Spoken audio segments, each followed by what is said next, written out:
in your experience, how much of marketing do you think is idea generation, content creation, and operations, respectively? And how do you balance these different components in your own marketing strategies? And what do you think is the most important aspect for achieving successful marketing campaigns? So first of all, I think the way the question is worded tells me that this person is thinking about it in the right way of breaking it up into different components and segments. And I think from the outside, a lot of times when people are getting into marketing, they think that the bulk of it is great ideas or like coming up with something, just a really catchy slogan or a catchy idea for some sort of campaign. And they prioritize a lot of the idea generation as to validate whether that's good marketing or bad marketing. And then if it's not the ideas and they say, well, we just got to create a bunch of great content, which of course content is important. But then there's that third component, the one that I don't think gets the love that it deserves, which is the operations. And if I were to break these three down from a percentage standpoint, let's say marketing being 100%, but you break these down, I'd say it's probably 1% idea generation, then perhaps 5% content creation, and the other 94% is operations. And I'll explain why. Because ideas, there are so many great ideas out there. You can see, anytime you go online, you can see numerous campaigns.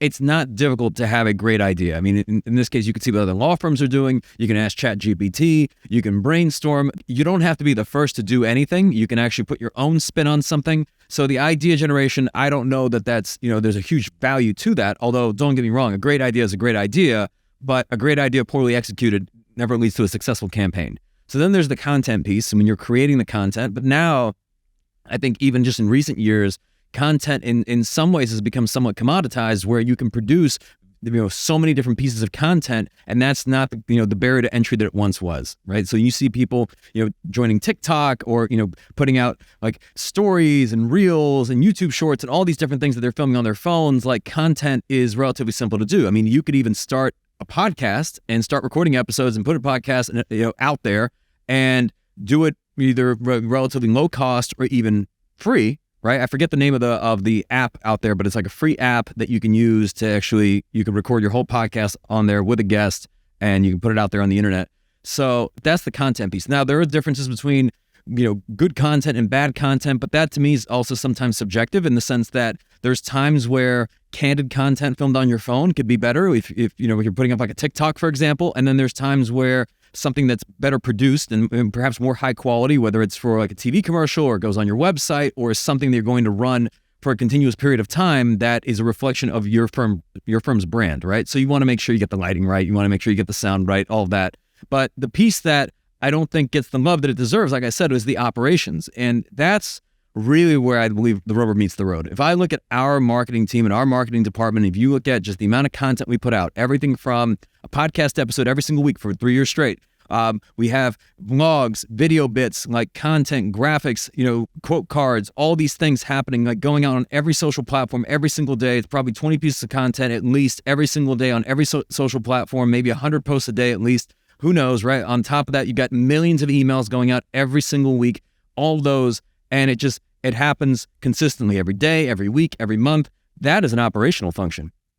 And it's one thing to be able to execute one great piece of content, but if you're able to do that every single day, time and time again, at a consistent standard of quality, and everything goes up when it needs to go up, it's done right, that in itself, that's what leads to a great business. So it's not just marketing. I'd say that the ability to repeat something 1,000 times or 10,000 times a month, I think that is a true measure of how good a business is. I mean, you could have one win, right? Or you can do just one thing right, but to be able to do that thing continuously, right, again and again and again while maintaining a certain brand standard, that comes back to operations. So operations comes back to what's the quality control that's in place, what's the process around producing the content, what's the process around releasing the content. When you look at a marketing team, if you're going to develop one in-house, there's like several functions. So for example, you could say, all right, well, you're going to need someone to, let's say, record the content. Let's say you have a videographer who's going to film the content, and then somebody to edit the content, then somebody to write the words, like copywriter, for example, then someone to design the graphics, a graphic designer, somebody to post the content on social, someone in,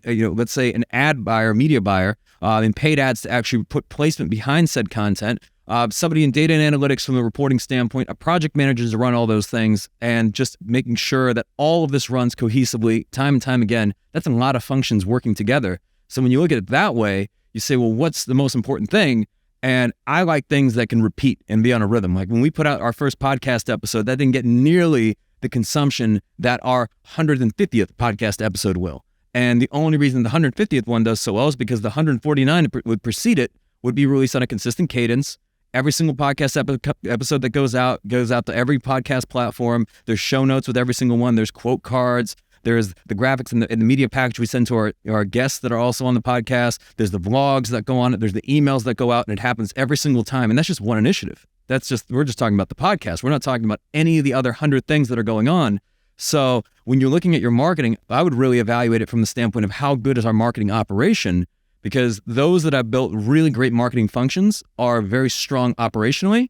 And then they're supplemented by, let's say, great content, and they're supplemented by great ideas. But the idea is the easiest part, right? Like, for example, and depending when this episode airs, but we're about to launch a very big campaign. And the idea behind that was just a 20-minute discussion.